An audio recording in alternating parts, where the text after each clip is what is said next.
Now, this stuff, let me see, what is most important? Evolution of subject, right. Yep. Oh, this is just a little chart. This had to do with, this is a summary of like how many years of work went into all of these.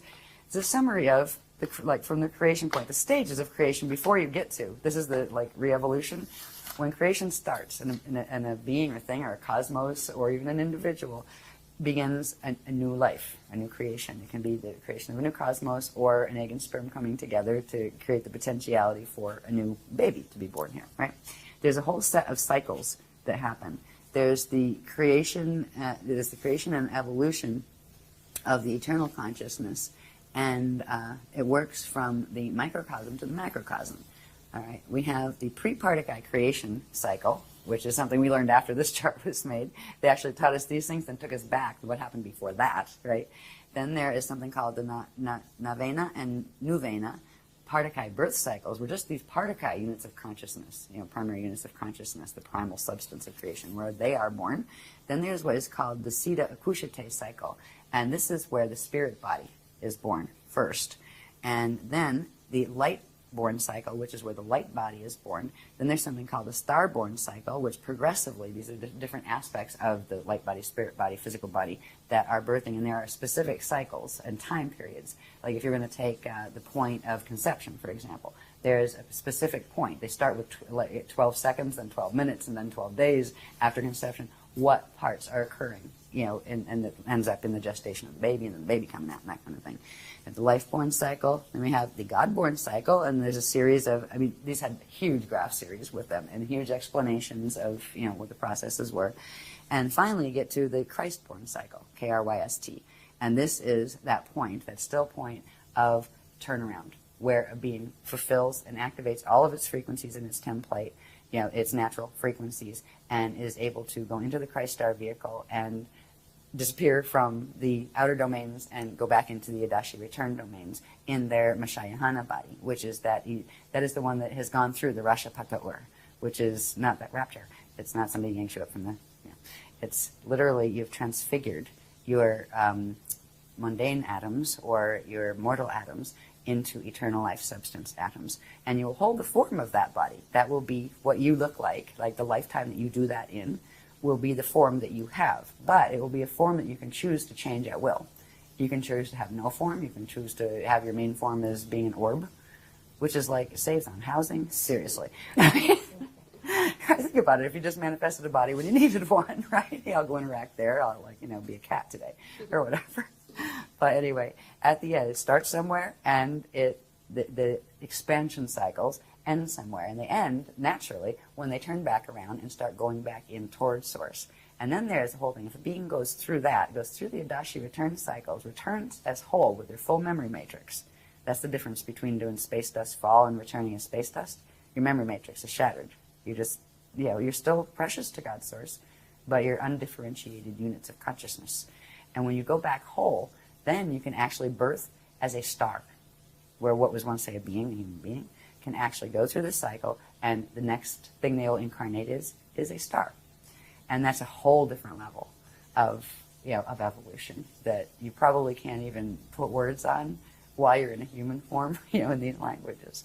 But this is what evolution is really about. What Ascension is about is natural evolution, organic evolution. And that's something that this place is losing touch with hugely. And eventually this knowledge will be completely gone. They don't want this knowledge in fall systems. So they usually get rid of people who carry it. But fortunately, this is still a blended system. That's why we're still living and breathing and still trying to say, yo, let's go for the Christ Star train, whatever. Anyway, all of those cycles each had, this was a summary of the massive diagram sets just from that one cycle, just to give you an idea. This is just showing the star-born cycle. And each one of these was a full page with all explanations of all the pieces and parts and all of that. So it's just an amazing structure. The structure they have showed us, the processes involved with those structures, it's just, I look at it and just go, wow. I might not like the job because I'm exhausted because the workshops are always crazy with time and everything, and it doesn't go the way I wish it would as far as that. But look at this stuff. How could you not go out and teach that? I'm so grateful to know this, because no matter how bad it is out here, no one can ever take home away from me again. I know it. I feel it. that feeling that I always had of that connection to God source, it just went whoosh, and expanded like, right, gotcha, right? No more fighting with those little God concepts and warrior gods and, God sends you to hell and what. Like, that's not the God I know, right? There's a feeling, a presence of that eternal, creative force, the God source, whatever you call it, doesn't matter. It doesn't care what you call it, right? That's a human thing. Yeah. I have a question here because this star-born cycle, are we talking that, for example, the Pleiadians and Andromedans, have they gone through this? Are they still going through it? At what stage are they? The Andromedans that we're talking about, from Eartha and those guys, well, everybody goes through this, actually. A fertilized egg in the womb goes through this. And it's right at this point, where's the dyad? Right here. At this point, the light body has grown this big. You got the physical body growing in the womb, right? You already have the spirit body that's already huge, right? That Lumiridana one with all the probability dominions, right? And like we're talking about a fetus here, grows to be a baby. And when the birth point happens is when this cell of the light body grows. Then through the process, they call it the birthday chart, through a very specific process of accretion of frequency, taking it from the spirit body into the physical form, bonding the spirit energy with the atomic form and therefore expanding the atomic form, the light body simultaneously grows. When it finishes that cycle, it will go into what is called the unici seed atom. It will become, the full core of the light body structure from which the rest of it grows. But we have these structures out here. To get out here in the outer domains in incarnation implies we started at the core, came out to the inner, then to the middle, and from the middle came out to here. So we have these structures behind us in time in that regard. Sure. So they're part of our extended anatomy that goes with our extended family of identity with our other simultaneous incarnations. Does that answer whatever the question was? I lost track of the question. No, actually, sorry. because what I'm trying to do is, in other words, if we have certain, you call them guardian alliance, guardian beings, they're coming to help sort of rescue the planet at this time and bring in the ascension mechanics and so on. These individual beings are at a stage in their development. And where are they in this chart, or are they on another chart in their development? Because it's a complex. Some of them. Now, the Guardian level. Alliance has millions and millions, probably billions at this point because of the levels we're dealing with, of members. Some of them are in various stages ahead of ours that are still in a 15-dimensional time matrix, that haven't gone through Christ star evolution yet, but they're still working toward it. But the ones we are dealing with now that give the information and that are actually orchestrating this loadout evac, they are the Adashi Ascension Adepts. They have completed this process. And they are in those cycles, those Adashi cycles, that after the expansion you make the turnaround and you go back. And they are in those three Adashi cycles that are going back towards Source. And a few of them are actually, well, they wouldn't look like beings as we call beings here. They would look like stars or suns because they have completed that. So it's there.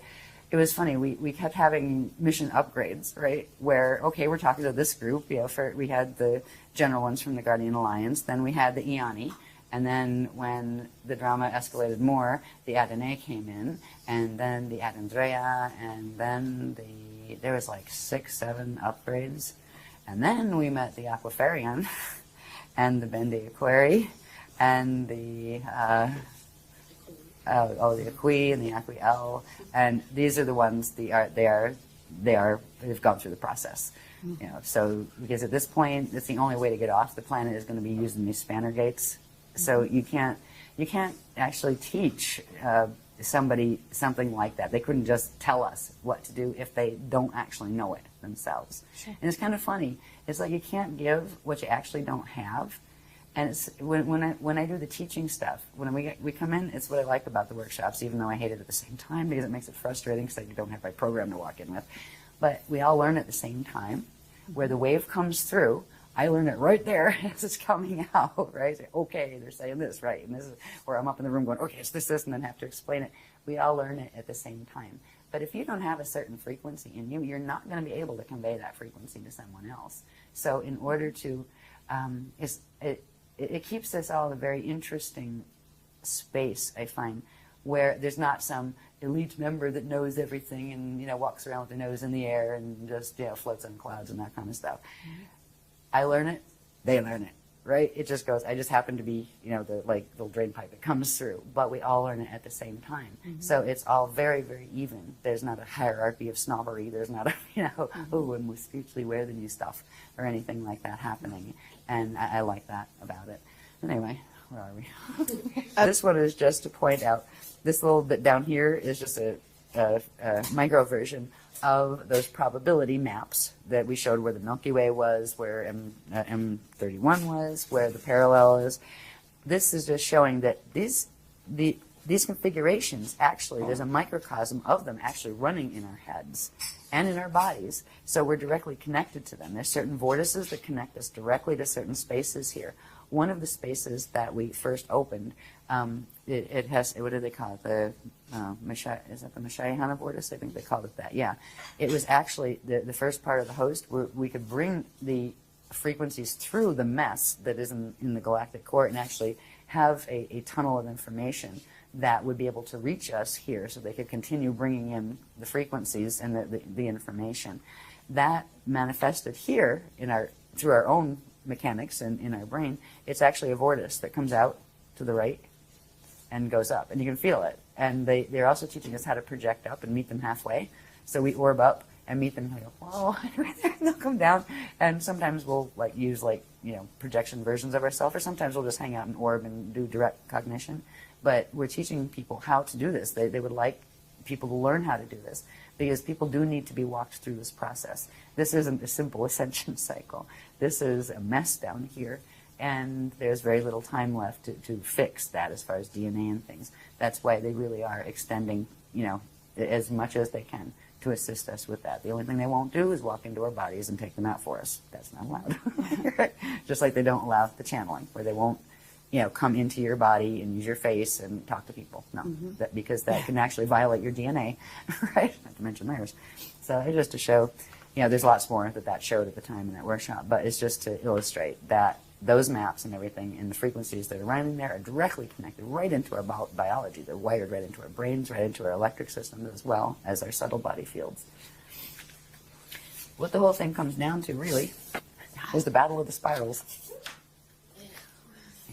Well, we left off on the dueling spirals, the Eternal Life Crystal Spiral and the Metatronic or Fibonacci Spiral, which is part of the Death Star Merkaba technologies. These spirals, again, are actually the core currents of energy that spiral out for the expansion of any form, be it the light body or the spirit body. These spirals come out from the core quantum, and the core quantum in the Eternal Life system is the infinite God Source consciousness field. So with the crystal spiral, it always maintains an open connection with its source, with its center point, where the Metatronic spiral does not. It doesn't even have its own center point when you look at how it's constructed on the golden mean rectangle. Well, the spiral will come out, the crystal spiral will come out. Now here is an interesting configuration. It looks like an upside down leaf with a little flame in the middle, right?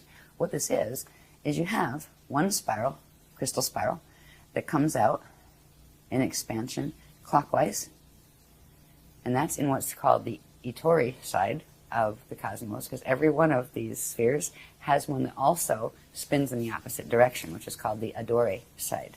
So we are in the Itori systems, and the expansion of the spiral, or of the energies there, is clockwise.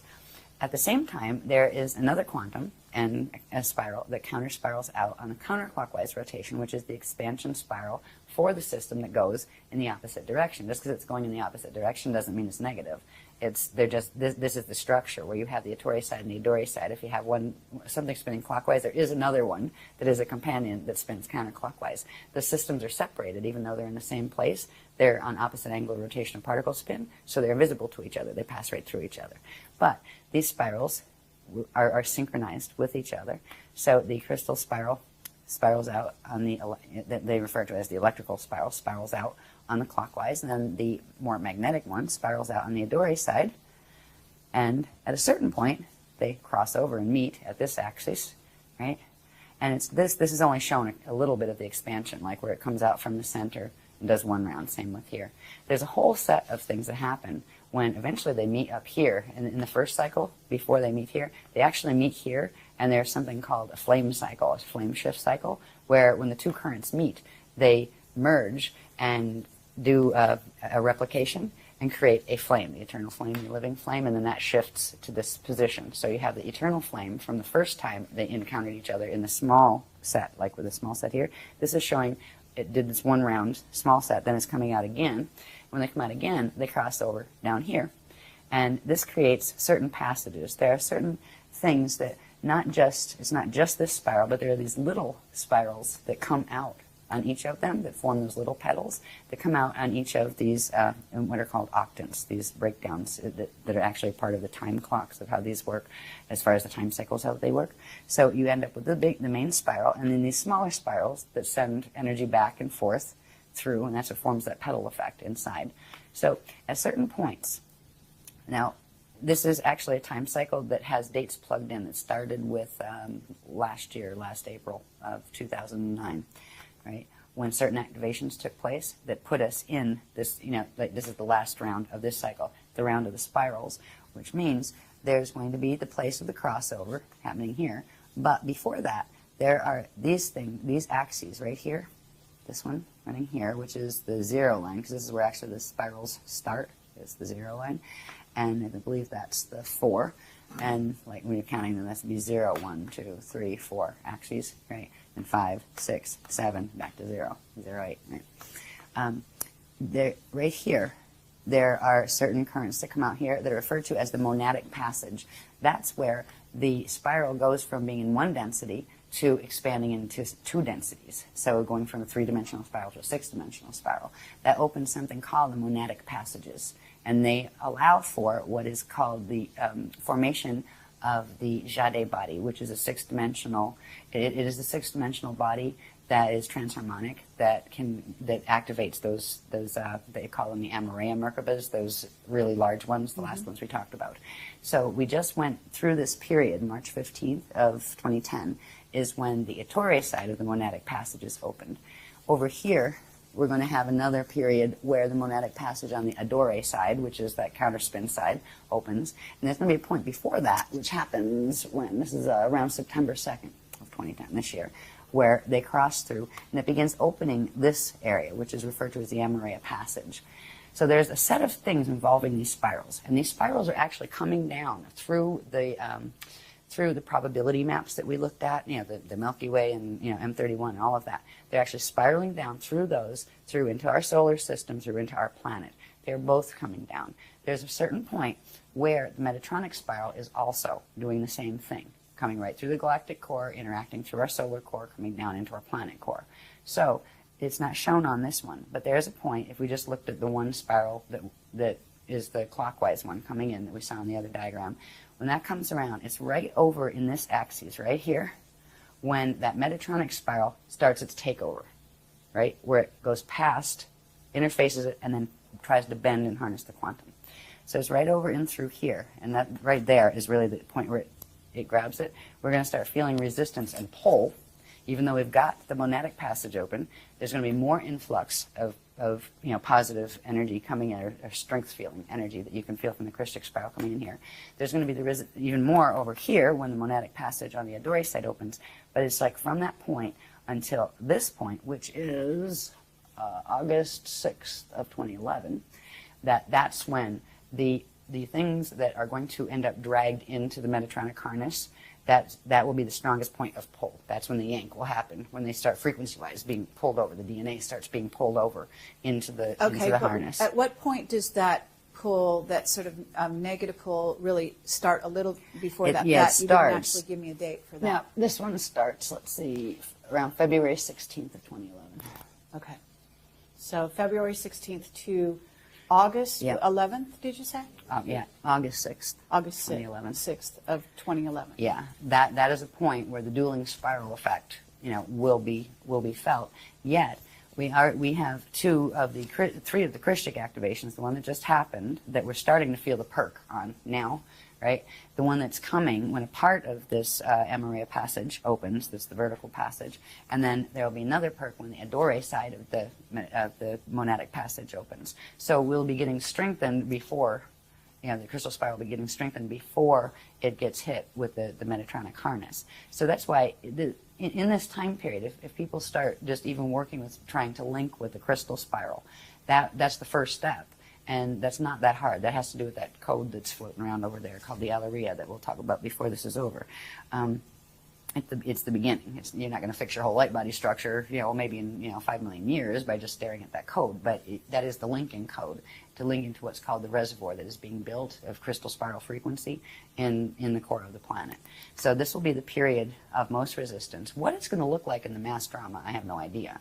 Because as this stuff goes on, the real fight isn't so much between the Christics. The Christics are opening these passages where they will have enough strength if they're working with their with Christic intent, and they have the DNA to anchor it. They will pretty much ride through that. But in this period, you have actually a Metatronic spiral coming in, a takeover spiral, with two competing groups controlling it. It's like you have a spiral, and one line is red and one line is green, and they are fighting, not just to take everything, but to take everything away from each other. So that's where there may be wacky stuff in the mass drama that occurs. Flare-ups over here and over there, and somebody throwing bombs at each other or whatever. So that is a bit of a it ought to be interesting to watch the news that period, right? Just to see. As we move past this, this is where the harness will start, and one time wave is going to follow the Metatronic spiral and go into the harness effect, and the other is going to go past it. So we're already got the two time waves going, but the Christic time wave is just starting to come into activation. It will grow stronger as these monadic passages open. When it'll go through this period where the Christic spiral will be strong enough to not be taken over by the other. But the rest of the planet that's sitting there doing nothing and not bothering about it, doesn't want to know about it, doesn't even know what the word chakra means, right? Well, fine. But the planet is going to anchor that Metatronic spiral, and it's going to activate the Metatronic part of your DNA if you don't do something to change that, right? Because it's just quantum override. The planetary field is bigger than yours, quantum-wise, and it's going to drag you in to the same configuration of the planet. So the planetary body itself is going to allow that harness to occur, yet we're going to be riding that larger time wave, which is actually, it's a slower time wave. This starts to accelerate and compact and get faster and faster and tighter and more squashed feeling, where this starts to expand and it seems like it goes slower and just expands out, where it's a different time quality. And that's going to be coming more and more into into our experience as we move through this. When we get to here, now this is interesting, we move into 2012 here at this point. There are other passages that open here that correspond with the ones on their opposite vector, right? So this begins our journey into 2012. There are various activations that happen at each of these stages, and again, this is where you got the two time waves running, and it's important to pick, to choose which time wave you want to ride, and to actively interact, consciously evolve, and interact with the frequencies of the one that you want to follow that path, or the other will just take you down the road with it. When we get to this point, over in here, this is, they call it the 12, 12, 12, 12, 11, 11, 11, 11 point for various reasons that have to do with other dynamics on other graphs. But this is the December 21st to 22nd, 2012. All right. This is the point where you've got full, and this is the point where if it weren't for this other crystal spiral coming in, this thing would have grabbed what of the Christic spiral coming in, grabbed it, rolled it over, and this is where it would create pole shift. It would push and drag the whole thing right into pole shift. It would have dragged the planet into pole shift. They would have shifted the rods as well, and it would have been the last extinction. That's not going to happen because the crystal spiral is coming in, and it's not creating enough to stop it, because if you tried to stop that Metatronic spiral, once it starts, it'll implode in the core. So once it's activated, it's going to go, and it's going to take something. So what could be done is what the Christics are doing is the counterpole of having that larger, slower spiral is actually going to just slow a little bit the speed of that. So it'll hit 55, but not a full 55 activation. It will not be able to do the blend with the parallel side to form the 55 that then goes up to, what is it, 33, 55, 80 something, whatever, in the Metatronic sequence. They won't be able to make that leap. And we're going to hold them there for 200 years. while the gates are open. I'm sure they're not really thrilled about that. We're not fighting with them. We're just holding, standing in the crest. So there's interesting things that are going to take place during this period that we'll look at before we go that have to do with the precession of the equinoxes and what is actually aligning. Because there is a blast from the past that's coming in from the center of the Milky Way, where it's actually coming in from the parallel side through the center of the Milky Way, and it's going to interface directly through our sun with our Earth, and it's meant to hit the rods, and it's meant to knock the rods to actually make them spin, and it would spin one way, one the other, and literally crack the plates of the equator. And I mean, something like that, there's no life left on the planet after something like that. And this is what the whole 2012 thing was about with the Mayan calendar and all of that. They saw an end time. They were warned about it. They were told they were going to be taken off planet. In the ancient days, the Mayans were, because they're connected with the Anu races. And, so they were told that our children and we'll come and save you. That kind of thing, when the end times come. This end time was known since, this drama would unfold at this time, since 22,326 BC, because that was the last stellar activation cycle when the gates open. They cannot do this when the gates are closed, or it would just blow up the planet. So they had to wait till the next natural increment when the gates would open. And then they were going to go for the final conflict drama, and that's what we're watching. So it's not a new drama. This is the end of a very old one. But it isn't the greatest outcome that could have happened. It wasn't, when the Voyagers books were written, what was hoped would occur. But the choices that were made on this planet by the consciousness field here, they could have done more with that information. They didn't. No, I mean, I was the one with the little workshops, and the ones teaching the other paradigm had much bigger ones, and that was fine. It just meant who was running which Merkaba, right? There was a lot of people running the anti-Christic Merkaba mechanics. Every person is a unit of energy on this planet. If half of those had spun their Merkabas this way, we might have held the Bridge Zone project. But it didn't. It was a choice that was made by the consciousness on the planet. And that's okay. We're still standing. We'll still stand on the crest, even if only 3 people show up. It was never about how many. But it is as far as the grids go. The grids were oversaturated with the amount. And it was not just from here. It's also from other things that are being done, like HARP and various other machines that look like museums in France, and things like that, that are actually machines that are set up to create very specific, repeated patterns of cycling pulses, right? Even sometimes there are speed limits set on very busy highways to keep a certain pulse in the grids. That 55 is real popular. Oh, yes. I mean, it is. There are people that consciously design these things in this planetary culture. This isn't an accident. Nothing here happens by accident. And rarely is it anything to do with what it appears to be. That's just the way how the Illuminati game works here. But it's like, get over it. We're on a prison planet, and there's still an escape route. This is good, right? One of the things that's important is when people are confronted with some of this information, it can be overwhelming. It's like, oh my God, I just want to be dead. Get me out of here. No, dead is not the answer. The worst thing a person can do is commit suicide right now, because your consciousness, if you drop the body on purpose, the consciousness will be stuck in this field. You want to be a ghost here while it goes down?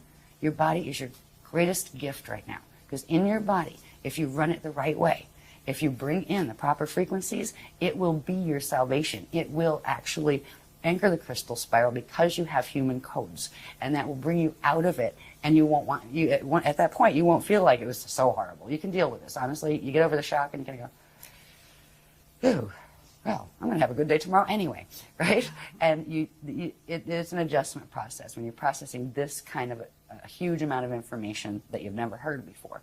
But I just want to make it clear that suicide is not the answer. That's how to get stuck here. It's not worth doing. There's always a solution to get out. Your body will help you. You can anchor these frequencies in your body, and it will set your spirit free. So whenever, even if you do a normal, bardo and your body eventually dies, you won't be stuck in the 55 activation. But if you leave because you can't deal with the thought of having a 55 activation, you're going to get stuck in it. So I just wanted to say that because I know this can be intimidating to some people. All right, so anyway. Now, excuse me. So what I want to do is get to the point where we talk a little bit about some of the things that do occur. So that big mystery about what's aligning with what. Oh, the galactic cord does something. Oh, that was in 1983. I mean, they're all like the internet. They're saying this group's saying this group's saying that. Everybody's trying to figure out what this big galactic core alignment is. Because honestly, on certain ways, if you lined it up, it actually happened somewhere in the 80s. That's not the alignment. It's not about that. It is about the rods and the chambers and what they're doing. So we'll look at those in a minute. But this little time cycle here, it's about the spirals and how they're expanding out. And the simple thing that people really need to do is they need to decide which path. You know, do they take this information seriously enough to say, well, better be better safe than sorry. You know what I mean? Let's try that crystal spiral and see if I like it, you know. And if you don't like it, you can always go back to the Mediterranean way, no problem. There's nobody holds you here, you know what I mean? It's a free will thing. But anyway, I want to get to the graphs that have to do with a little bit on the body too. But before that, I want to show you one more thing we're back up, way up at the top in our cosmic matrix, seeing our little Vecca system with the black holes next to us that are trying to suck us in and that kind of thing. Up here, again, is the Aquarian matrix. That is where the Crystal River host groups are coming from, the Adashi Adepts are coming from. And they are literally sending a frequency bridge down. It's actually acting like a respirator for this planet because it's coming down. It partially goes through the solar gates, but only partially. But it's coming down and it wraps almost like two currents that come down, and they're meeting in the center, the core of the Earth. If they weren't doing that in the core of the Earth, there's a thing that happens in a solar system, and it's just part of the natural mechanics of a solar system. If you have a sun that's Pranacede closes and it enters its Bardo cycle, all of the planets or stars in that system that have the natural circulation with it will follow suit. They will all close their Pranacedes, and they will all prepare to die together. This planet was going to go into that. If that happened, all the gates would shut except the wormholes. And this is actually the cosmic respirator at the moment. There are two currents that are coming down. What do they call that again? That's a big word. Yeah, I trip over my tongue on it all the time. Ancestation passage, they call it. And it is literally frequency currents that are coming down and forming a loop, coming in through the Earth rods, I imagine, and literally holding the core open so the Pranacede doesn't close, so the gates can still circulate energy, and so the host can go, and that will stay for 200 years. And when that pulls up, the Pranacede's going to close, and the natural process of Bardo for the solar system is going to unfold. So whoever does stay here after the 200 years is going to have a very interesting evolutionary experience, because there's going to be progressively more limited resources. You're going to watch species go extinct at hugely fast rates because they want out, right? You know, they're just like, okay, out of here, we're leaving the planet. You're going to see large groups of people doing that, be it from earth changes or wars or whatever, because it is the last call. But we've got 200 years before that point comes, fortunately. Now, what the solution is we need to reverse mutate as much as we can the light body structure and turn back on the spirit body, light body flows that have been blocked by these fields, and get the junk DNA to reassemble so it can process the natural atomic and chemical changes that would occur in a body when it goes through the activating the Merkaba process, because it is a biochemical process. The part in the process called fetal integration, that is when the consciousness from the spirit body begins to enter the fetal body in the baby, right? It starts to come in. It starts to bond the spirit body consciousness into the atoms. It's actually partially bonded into the atoms. It's called the jari. That's the part of the consciousness that actually is stuck with the atoms, the part of your living consciousness that forms your atoms. And that part, when you go through a natural Bardo or ascension cycle, the jari is freed, and the atom is able to go through a biochemical process that involves an element or a transient element called celestaline. There's something called a celestaline wave. It has to do with the substances they used to call white powder and blue powder gold. All right, they're monoatomic, but they're natural monoatomic atoms that form, and they allow the body to become a superconductor where the angular rotational particle spin on the atoms can shift. They blend instead of annihilate with their antiparticle, their natural antiparticle, and they can go into ascension. So the biochemical processes that we're working on, they're directly connected to the DNA, directly connected to the epigenetic overlay that is triggering the DNA and telling it what it can and can't do. the techniques that we've been working with all along. Progressively, we started with fixing the light body structure, then different layers of that, then what's called the crystal body structure that's part of the light body structure. Then we went into turning back on the core flows of the spirit body structure. Now we're working with what's called the Ajay body structure, which is the part of this anatomy that brings those two together and allows the core flows to happen where you can actually go into orb. These little orbs we see in some of these photos and those kind of things, eventually we will be able to turn ourselves into those as a traveling medium. What you don't see with an orb, a natural orb, would have its Merkaba fields moving around it, right? They're the parts you don't see, but you might get a photograph of the orb itself, right? You can also have orbs that are coming from the other system as well, where they are using the Death Star Merkaba, and you can't tell just by seeing the orb. You would have to be able to see the structures of its system and whether it had a poison apple-shaped magnetic field around it, or whether it had the natural thing that looks like a butterfly, which is the natural electromagnetic field. So anyway. Alors, pour savoir ce qu'il s'est réellement passé le 21 décembre 2012, je vous invite à aller sur le site de arhayas.com directement. Et là, quand il y a les posts, il y a quand on va sur les posts, il y a différentes dispensations, c'est comme ça qu'ils les appellent. Et celui du 31 décembre 2012 s'appelle les 13 jours de Christmas. Christmas, ça veut dire la messe du Christ. Donc, si je clique dessus, il y a tout ce texte. Je n'ai pas tout traduit en français, mais j'ai traduit une partie que je vais vous lire ici. Donc, le 31 décembre 2012, 13 jours de Christmas. Alors, Christmas, donc le mot en anglais Christmas qui est devenu Noël, à l'origine c'est ça que ça voulait dire, ça voulait dire la messe du Christ. Alors, AMCC, c'est Alhambra Magistracy Councils of Cosminias, et si on traduit en français, ça veut dire les conseils Alhambra de la magistrature des Cosminias. MCEO, ça veut dire Melchizedek Cloister Emerald Order ou le cloître Melchizedek de l'ordre d'émeraude. Christmas veut dire messe du Christ, fail-safe veut dire infaillible, deification veut dire déification, net, c'est l'abréviation, enfin c'est l'acronyme de Nibirian Electrostatic Transduction Field ou quelque chose comme ça.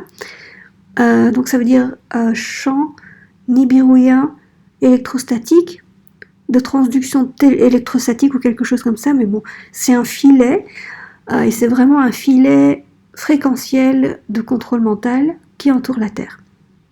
Et donc, cette Terre qui est entourée par ce filet électrostatique nibiruien, il l'appelle la Terre nette. Donc c'est la Terre qui est sous le filet, et c'est la Terre sur laquelle nous nous trouvons.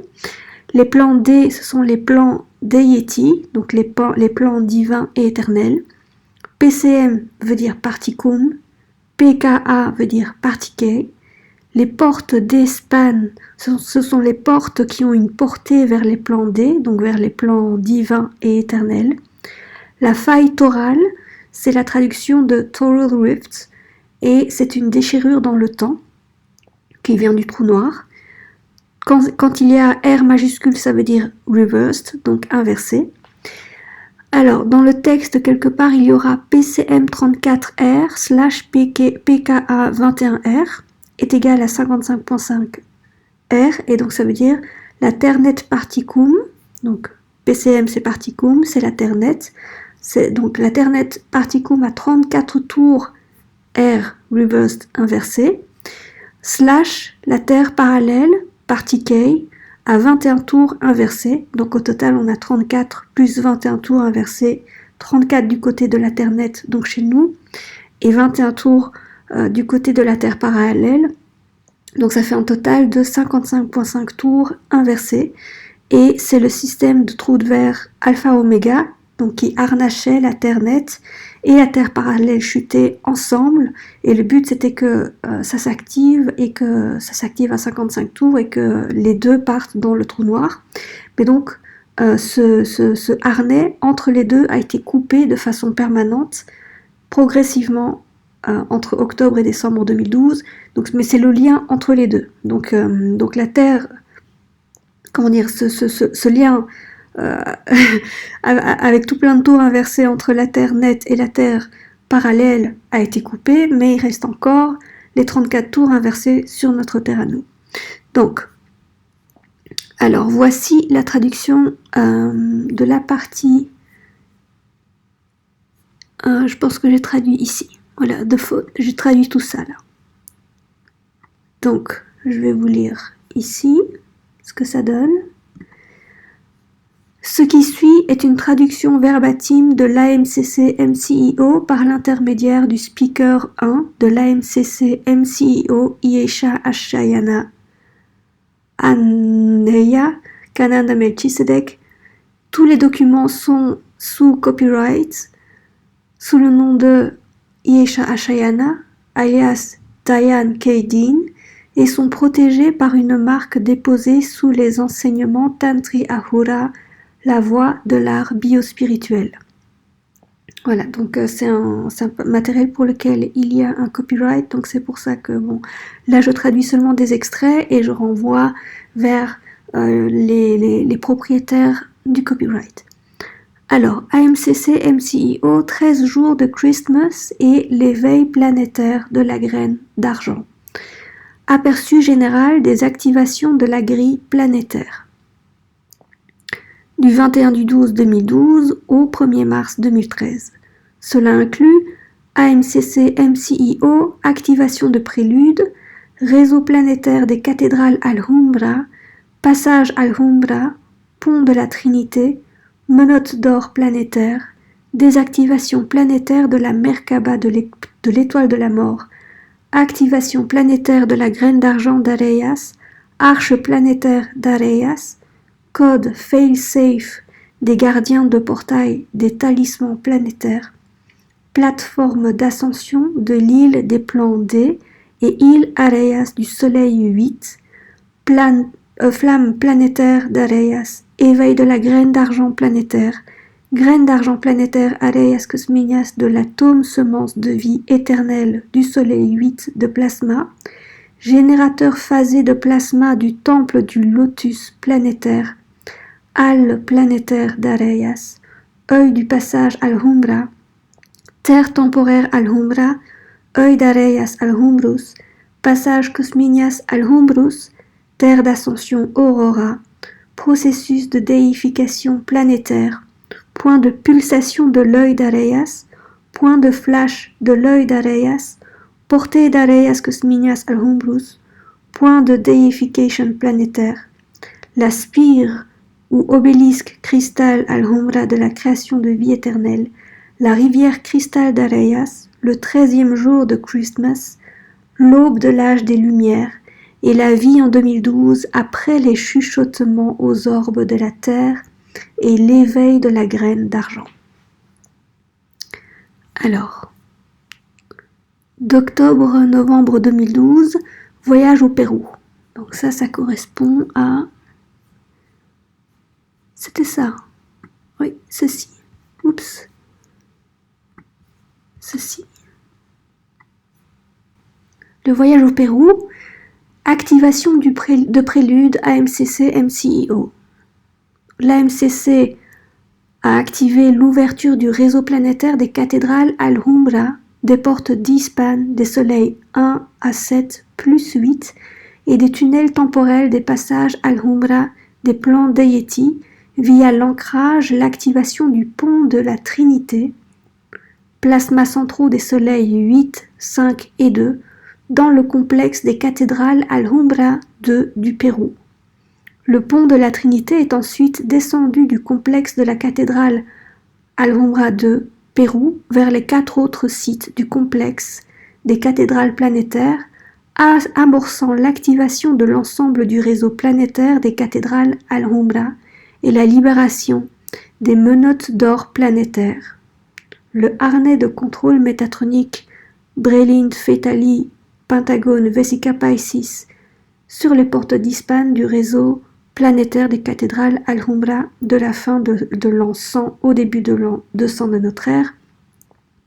le début de l'activation du réseau planétaire des cathédrales Al-Humra et la libération des menottes d'or planétaires ont initié la coupure permanente de la Merkaba métatronique de l'étoile de la mort de l'ensemble de 21 spires inversées de la même spirale que la Terre, Partie, et de la Merkaba métatronique de l'étoile de la mort de l'ensemble de 34 spires inversées de la même spirale que la Terre, net, Particum, donc notre Terre.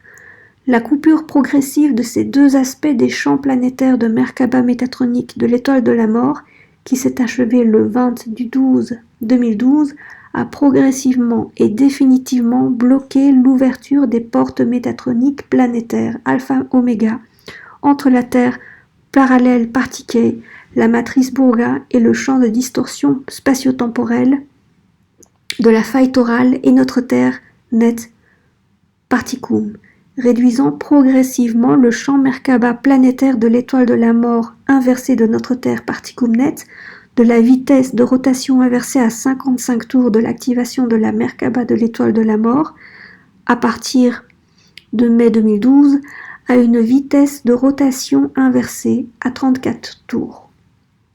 Alors, pour expliquer ce que tout ça veut dire, donc, dans l'interview Camelot de 2010, E'Asha a parlé de ce système de trous de verre alpha-oméga entre notre Terre et la Terre, donc notre Terre Particum et la Terre parallèle Partie, qui étaient liés donc par cette Merkaba de l'étoile de la mort à 55 tours, donc 34 tours chez nous et 21 tours sur la Terre parallèle.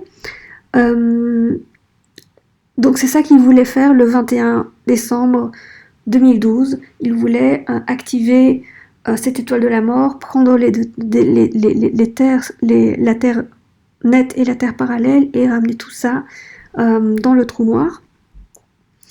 Ils ont essayé plus tôt, c'est-à-dire qu'au lieu de le faire le 21 décembre 2012, ils ont activé ça en mai 2012. Donc ça veut dire qu'en mai 2012, ça a été l'activation de cette étoile de la mort, de cette Merkaba de l'étoile de la mort a commencé. Alors la seule façon pour arrêter ça, c'était de infuser les fréquences plasma des champs divins et éternels. Mais c'était pas possible parce que jusqu'à maintenant, il y avait ce qu'on appelle les menottes d'or, donc en sang, donc voilà.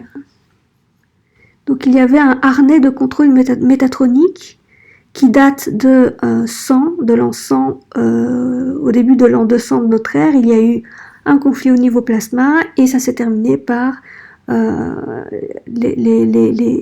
fétali Brelint qui ont mis donc ce harnais qu'on appelle les menottes d'or, et c'est ce qui a empêché pendant tout ce temps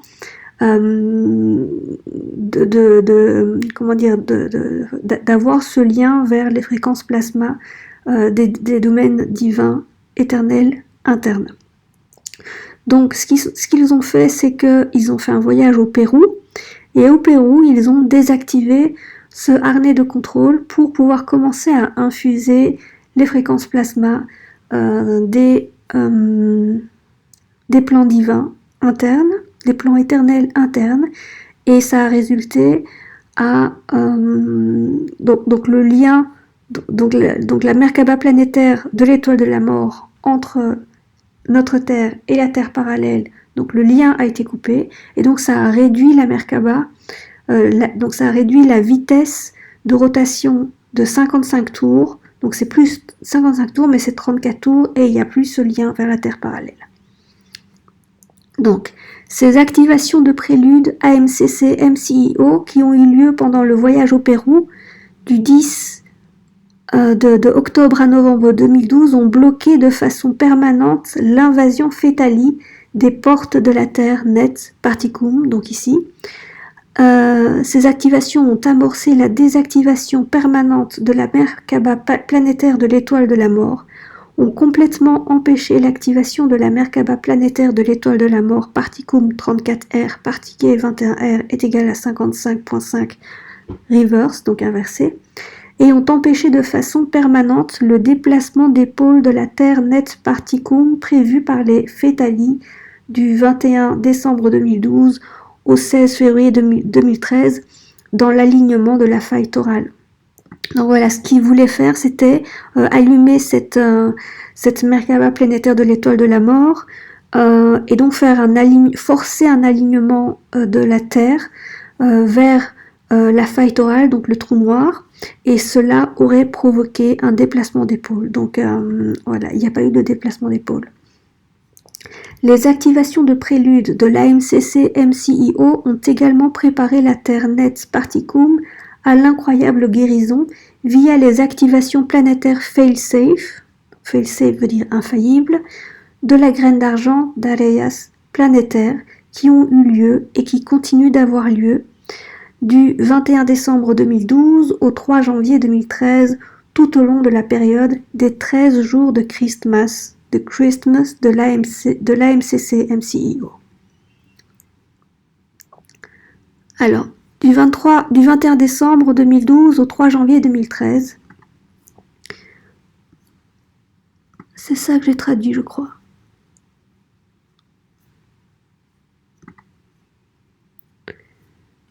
AMCC-MCIO, activation planétaire fail-safe de la graine d'argent, terre d'ascension aurora et éveil planétaire de la graine d'argent et déification planétaire. Donc, traduction d'un extrait des explications de ces activations. J'ai pas tout traduit, mais c'est quelque part en dessous ici. Donc, une fois que la flamme d'Arhayas s'est activée avec le temple d'Arhayas de la Terre médiane, donc la Terre médiane, c'est la Terre dans un futur qui n'a pas chuté. Donc une fois que la flamme d'Arhayas s'est activée avec le temple d'Arhayas de la Terre médiane et de la Terre nette, le 23 décembre 2012, l'atome semence d'argent planétaire de vie éternelle, alias la semence d'argent planétaire de plasma du Soleil 8 éternel, est descendu du Soleil 8 dans les temples d'Arhayas de la Terre médiane et de la Terre nette, reliant les cœurs de la Terre médiane et de la Terre nette de façon permanente à travers l'atome semence planétaire de plasma du Soleil 8, nouveau, renaissant. La graine d'argent planétaire, également connue sous le nom de lin Soleil 8 or argent, est le bourgeon central cosminia générateur à cellules phasées de plasma du cœur du Soleil 8, de l'œil éternel de Dieu, d'Arhayas, cosminias, par lequel la Terre médiane et la Terre nette donnent naissance au tout premier temple du lotus planétaire générateur phasé de plasma, centre de fabrication du modèle de plasma élémental de la Terre, tout comme les générateurs phasés du temple du lotus sur l'île sanctuaire. Les cœurs de la Terre médiane, qui est en 1520 après Jésus-Christ, et de la Terre nette, l'époque actuelle, ont été unis de façon permanente et le générateur phasé de plasma du temple du lotus planétaire a été activé lorsque la Terre médiane et la Terre nette ont reçu l'atome de semence d'argent de plasma du Soleil 8 Arhayas Cosminias le 23 décembre 2012. Simultanément, le bouclier de l'hôte Aquaférion et les corps de plasma de tous ceux qui sont sur l'hôte de la rivière Cristal ont reçu leur propre semence d'argent de vie éternelle du Soleil 8 de plasma par transmission depuis le temple planétaire d'Arhayas. Qu'est-ce que ça veut dire ça ? C'est une technologie de pliage de temps. C'est-à-dire que de l'autre côté, ils essayent de nous tirer en manipulant les lignes de temps vers le trou noir. Et bien ici, c'est de l'ingénierie spatio-temporelle, mais vers les domaines éternels. Donc, comme de l'autre côté, ils essaient de prendre la Terre et de l'avaler dans le trou noir, eh bien, la réponse des gardiens n'est pas d'attaquer, mais de travailler avec les lignes de temps. de façon non invasive. Donc, il y a eu comme une fusion des cœurs de la Terre, mais de deux terres différentes. Donc, on a la Terre nette, qui est celle sur laquelle on est, et la Terre médiane, qui est la Terre en 6520 après Jésus-Christ. Alors, les deux cœurs, dans un espace-temps, il y a un espace-temps dans lequel les cœurs de ces deux planètes, ce qui est la même planète, mais dans deux points différents de l'espace-temps, mais c'est la même planète, l'une dans le futur, dans celle-ci, et une autre dans le futur où il n'y a eu aucune chute. Ça est fusionné au niveau du cœur de la Terre, et ça permet à commencer à générer un champ de fusion par lequel tous les gens, donc une partie, enfin un maximum de quantum de la Terre nette va commencer à pouvoir bouger, donc sortir du harnais vers le trou noir et bouger vers cette autre ligne de temps qui est la Terre médiane en 6520 après Jésus-Christ. Et en même temps, toutes les formes de vie peuvent faire la même chose aussi. C'est ça que ça veut dire. Simultanément, le bouclier de l'hôte Aquaférion et les corps de plasma de tous ceux qui sont sur l'hôte de la rivière de cristal ont reçu leur propre atome semence d'argent de vie éternelle du soleil 8 de plasma par transmission depuis le temple planétaire d'Arhayas. Qu'est-ce que ça veut dire? Ça veut dire que la Terre nette, à partir du moment où la graine, où le cœur de la Terre a commencé sa fusion avec le cœur de la Terre médiane, ça ouvre cette possibilité à tous les êtres qui vivent sur la Terre. Donc, qu'est-ce que ça va signifier? La vie après la Terre, donc la Terre nette telle que nous l'avons connue jusqu'à présent. Et ça, c'est une traduction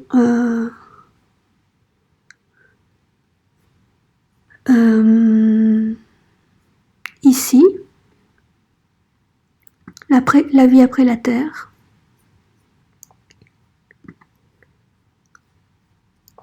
À travers les événements actuels monumentaux décrits en détail ci-dessus et brièvement résumés ci-dessous, l'éveil planétaire de la graine d'argent de notre Terre s'est produit entre le 23 décembre et le 26 décembre 2012 et notre Terre nette est devenue la Terre d'Ascension Aurora, le 26 décembre 2012, qui culminera avec l'aube de l'âge des Lumières du 3 janvier 2013.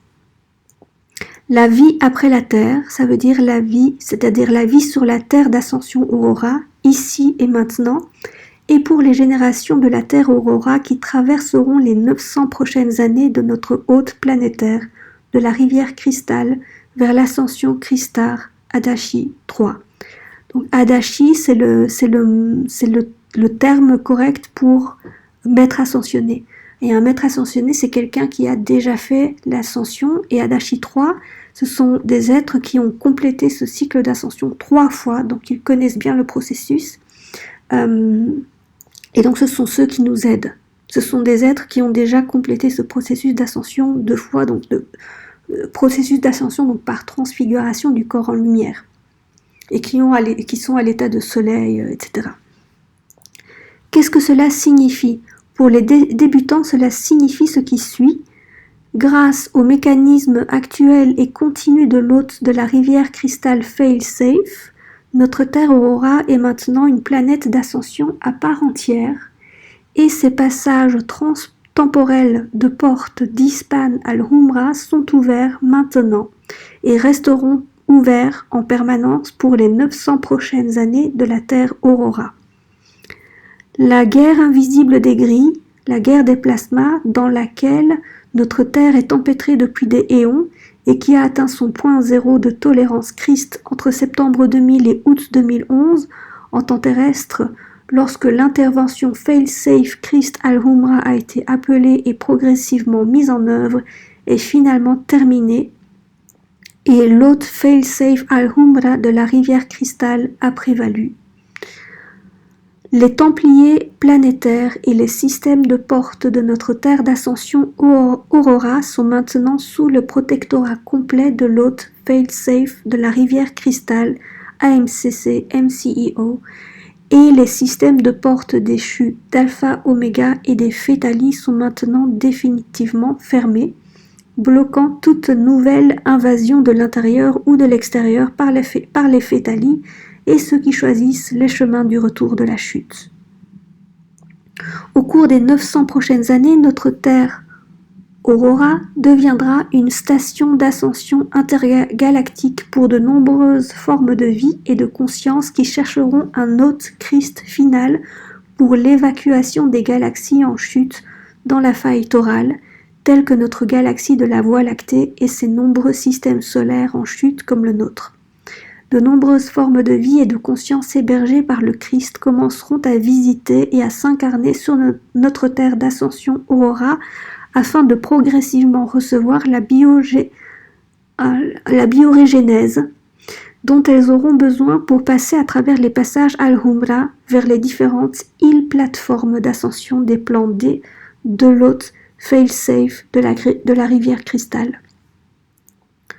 Au cours de cette période de 900 ans pendant laquelle notre terre d'ascension Aurora sera une station d'ascension intergalactique, notre terre Aurora subira de nombreux changements, à la fois dans l'arrivée et le départ de ses champs de vie et de conscience, jusqu'à divers changements lents mais progressifs, des ajustements géologiques que le corps planétaire engagera à mesure que l'actuel champ Merkaba d'étoiles de la mort, avec son ensemble à 34 rotations inversées, faisant partie de l'aspect Terre-prison, au sein de la Terre Aurora, guérira progressivement et reviendra à une Merkaba Christ et organique avec un contre-ensemble de rotation.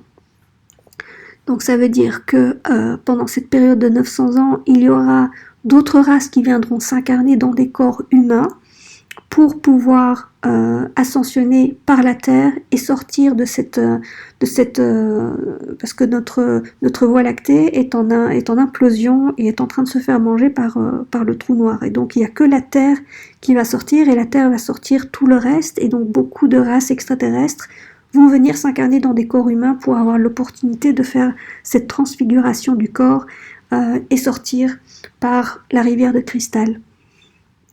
Donc, il y aura l'arrivée et le départ de ces champs de vie. Donc c'est pour ça qu'on voit maintenant énormément de races d'animaux qui partent. Donc, il y a beaucoup de morts, de décès au niveau des animaux. Des fois, on trouve des oiseaux qui meurent tout d'un coup, des bancs de poissons, des troupeaux qui tout d'un coup ils sont tous morts. Enfin, c'est très très bizarre.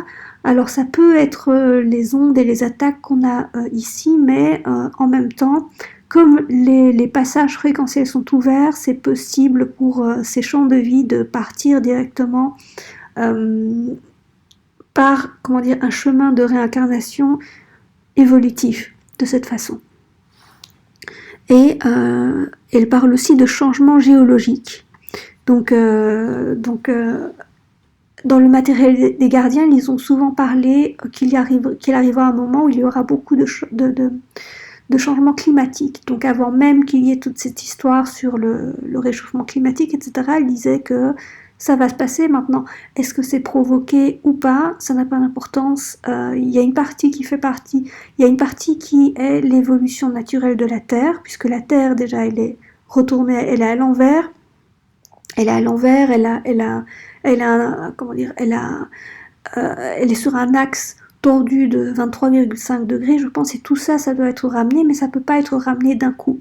Donc en fait, si de l'autre côté ils avaient réussi avec leur Merkaba de l'étoile de la mort, ça aurait été de façon très abrupte et tout le monde aurait été mort sur Terre si ça avait réussi.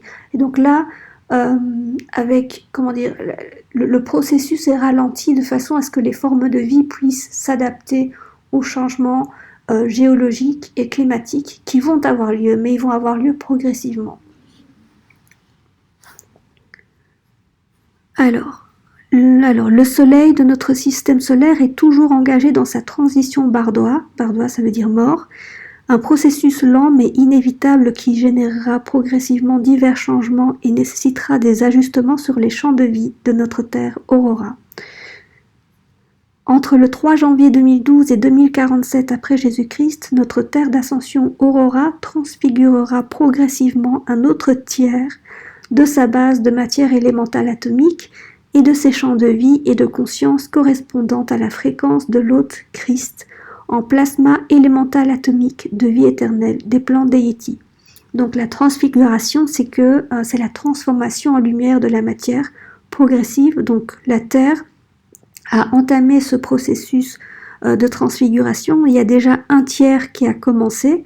Et là, il nous annonce que entre janvier 2012 et 2047, un deuxième tiers va se transfigurer et toutes les formes de vie qui sont sur Terre suivent ce processus de transformation cellulaire en même temps que la Terre. Et les formes de vie qui n'arrivent pas vont mourir et leur conscience soit se réincarnera dans un corps pour lequel ce sera plus facile de suivre les montées fréquentielles de la Terre, et certains se réincarnent directement dans des zones qui sont puisqu'on sait que la Terre nette et la Terre médiane sont en train de fusionner, donc il y a des zones d'intersection entre les deux avant de passer tout de suite en 6520.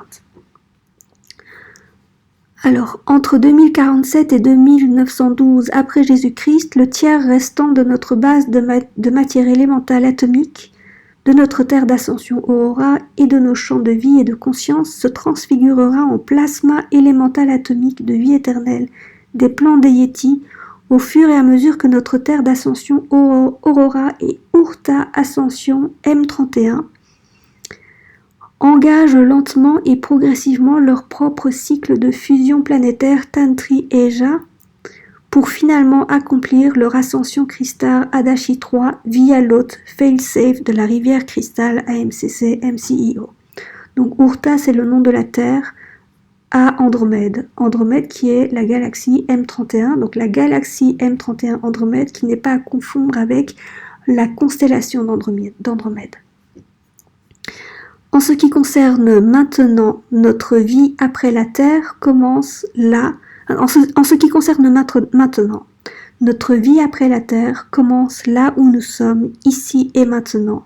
Et les bien-aimés gardiens éternels Christ de l'hôte fail-safe de la rivière cristal AMCC MCEO établiront progressivement un contact subtil avec ceux qui choisissent l'hôte de la rivière cristal afin qu'ils puissent progressivement partager avec nous les enseignements Tantri Ahura sacrés, le chemin de l'art biospirituel, à travers lesquels nous pouvons grandir, nous développer et nous redécouvrir en tant qu'être Christ, de vie éternelle, chargé de la garde de notre bien-aimé templier planétaire de la Terre d'Ascension Aurora, tandis que nous avançons tous ensemble à travers les 900 ans de l'hôte fail-safe de la rivière cristal de la Terre d'Ascension Aurora. Voilà, donc ça c'est la dispensation qui a été publiée officiellement le 31 décembre 2012. Je vous ai mis le lien ici, mais je vous ai également montré comment y accéder. Hein. Donc vous allez sur le site Arhayas, post ici, et là il y a tout ce qu'ils ont publié publiquement, et c'est cet article-là.